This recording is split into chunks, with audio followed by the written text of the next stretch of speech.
హిందువులందరూ హిందూ దేవతలనైతే పూజిస్తుంటారు. అలాగే క్రైస్తవులు జీసస్‌ని అయితే ప్రార్థిస్తుంటారు. అలాగే ముస్లిమ్స్ అల్లాను ఆరాధిస్తుంటారు. అందరూ కలిపి పూజించి అలాగే దర్శించుకునే ఏకైక అమ్మాయి బంగారు పాపమ్మ. అది బషీర్ బేబీ ఔలియా కూడా పిలుచుకొస్తుంటారు. అలాగే ముస్లిమ్స్ అయితే బషీర్ బేబీ ఔలియాగా పిలిస్తే, అలాగే హిందువులందరూ కూడా బంగారు పాపమ్మగా పిలుస్తుంటారు. అంటే మనకు ప్రధానంగా దీనికి ఒక ప్రత్యేకమైన చరిత్ర ఉంది. ఈ యొక్క కాకినాడ జిల్లా పిఠాపురం నియోజకవర్గంలో ఉన్నటువంటి యు కొత్తపల్లి మండలంలో ఉన్నటువంటి పొన్నాడ గ్రామంలో ఈ యొక్క వెలిసినటువంటి దర్గా ఎంతో చరిత్ర కలిగినది. అలాగే ఎంతో అందరికి కూడా తెలిసినటువంటి ఫేమస్గా నిలుస్తున్నటువంటి ఈ యొక్క దర్గాగా కూడా చెప్పుకొస్తుంటారు.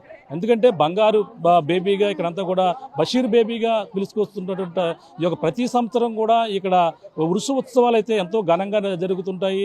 ఈ యొక్క బషీర్ బేబీ అంటే ఈ యొక్క దర్గా ఎంతో ఫేమస్గా మనం చెప్పుకొస్తున్నటువంటి దర్గాకైతే మనకి ఇటీవల ఏపీ ఉప ముఖ్యమంత్రి పవన్ కళ్యాణ్ నియోజకవర్గంలో ఉన్నటువంటి ఈ దర్గాని కూడా ఉప ముఖ్యమంత్రి పవన్ కళ్యాణ్ ఎన్నికల ముందు కూడా దర్శించుకున్నారు.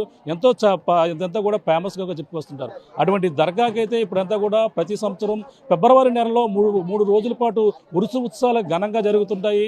మొత్తం మనకి హిందూ ముస్లింలు అలాగే క్రైస్తవులు అందరూ కలిపి ఈ యొక్క అమ్మవారిని అయితే దర్శించుకుంటారు. మనం ఉన్నటువంటి ప్రాంతం చూడొచ్చు. మనకి ఈ యొక్క దర్గా అయితే గతంలో 7 అంతస్తుల భవంతిగా ఉండేది. అటువంటి భవంతి ఇప్పుడు కేవలం 6 అంతస్తుల భవంతి కూడా మునిగిపోయి ఇప్పుడు కేవలం ఒక 7వ అంతస్తు మాత్రమే కనపడుతూ ఉంటుంటుంది. మనం చూస్తున్నటువంటి ప్రాంతం ఇదే దర్గా. మనం ఒక ఫ్లెక్స్ చూస్తే ఇక్కడికి ప్రధానంగా కనపడుతుంది. ఈ యొక్క ఫ్లెక్స్లో మనకి హిందువులు అలాగే ముస్లింలు క్రైస్తవులు సోదరులు అందరూ కూడా సుస్వాగతం కూడా పెట్టారు. ఎందుకంటే మొత్తం అన్ని మతాల వారు ఇక్కడ వచ్చి ఈ యొక్క అమ్మవారిని అయితే దర్శించుకుంటారు. మరో పక్కన మనకు చూడొచ్చు ఇదే దర్గా. మనకి దీనికి ప్రత్యేకమైనటువంటి చరిత్ర ఉంది. ఈ యొక్క దర్గాకి 7 అంతస్తుల భవంతు కేవలం చివరి అంతస్తు మాత్రమే కనబడుతుంది.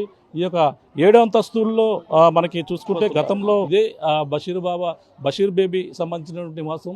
వీళ్ళంతా కూడా అంటే మధ్యలో బషీర్ మొత్తం 6 అంతస్తులు కింద నేలలో ఉంటుందని చెప్పుకొస్తున్నారు. కేవలం 7వ అంతస్తు మాత్రమే పైన కనపడుతుంది.